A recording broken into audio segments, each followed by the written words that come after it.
Hey, beautiful people. This is Marissa, Monique. Tonight, I want to talk about heartbreak. And the first thing that I want to note is that when you are experiencing heartbreak, when you are just breaking up with someone, and most of the time it's when someone has broken your heart, a lot of the normal instincts that we would depend on or rely on to make decisions, those actual normal instincts are kind of scrambled and will honestly lead you down the wrong path. You won't necessarily be able to trust what your mind is telling you.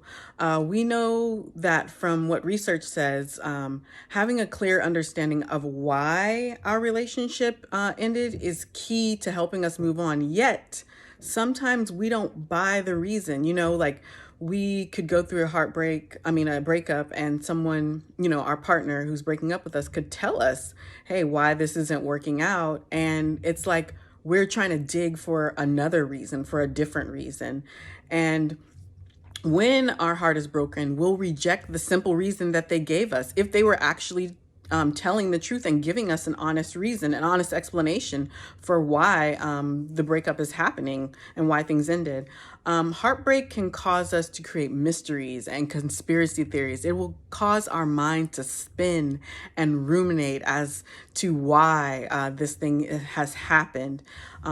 When really there is no conspiracy, there is no mystery that exists. And so the sooner we can just bear down and lean into the reason, the sooner we can start to go through the process of healing.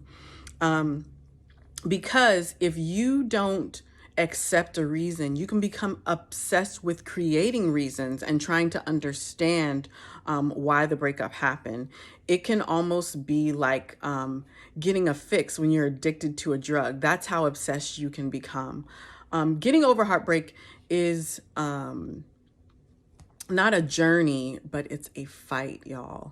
And your reason is the strongest weapon. So you got to nail down that reason and then start to move on and stick to that reason. Sometimes you have to write that reason down. Sometimes you have to write several reasons down in your journal, but keep it clear and keep it simple. There is no breakup explanation that is going to feel satisfying, honestly, because your heart is broken. There's no rationale that can take away the pain you feel. And so you need to be kind to yourself when you're going through this process. So don't search for one. Don't wait for one. Just accept the one that you're offered. And sometimes you're not going to be offered one, or make one up yourself and simply put the question to rest, because you need that closure to resist the addiction to that person. You have to be willing to let go. And that's a very, very, very tough thing for some people. And to accept that this breakup is happening, because otherwise your mind will feed on the hope and you'll set yourself back. Hope can be, oh gosh, just so incredibly destructive when your heart is broken, because you're just hanging on to something that may not come back and that actually needed to go anyway because it really wasn't serving you well. And you don't want someone that is half convinced about you, that is not going to fully commit to you, and that is actually in a place where they are willing to walk away. That says something, and you deserve better. Heartbreak can be a master manipulator and can cause our mind to do the opposite of what we need in order to recover, because our mind can just stay there and just reel and spin, and we've got to stop that. There's something called idealization. It's this concept that says that we will think of everything good and precious and awesome about our, old flame, and we will forget the things that we didn't like. So I encourage everyone that is going through a heartbreak to actually write down the bad things or the bothersome things about the person that they have gone through the breakup with, because when you idealize someone, you only see the good things, and those are the things that cause you to want to go back. And you don't necessarily need to go back, because you are forgetting about the things that you actually had a problem with, or the ways that they would continually hurt you. let's see, let me look at my notes. Hope causes us to idealize a person that has broken us and to reflect on all the good things and all the good times. We start to think about all of the excursions and adventures we took with them. It makes our loss feel painful, yet we still allow our minds to cycle through those thoughts endlessly. And this is when our mind just dwells and dwells and dwells, and we overprocess it, honestly, to a point of exhaustion. So anyway, you have to balance those good thoughts with these things that you did not enjoy about them. And those will be your reasons that you sometimes could have walked away from them. For example, their smile and their frown, or how good they made you feel, but also how bad they made you feel.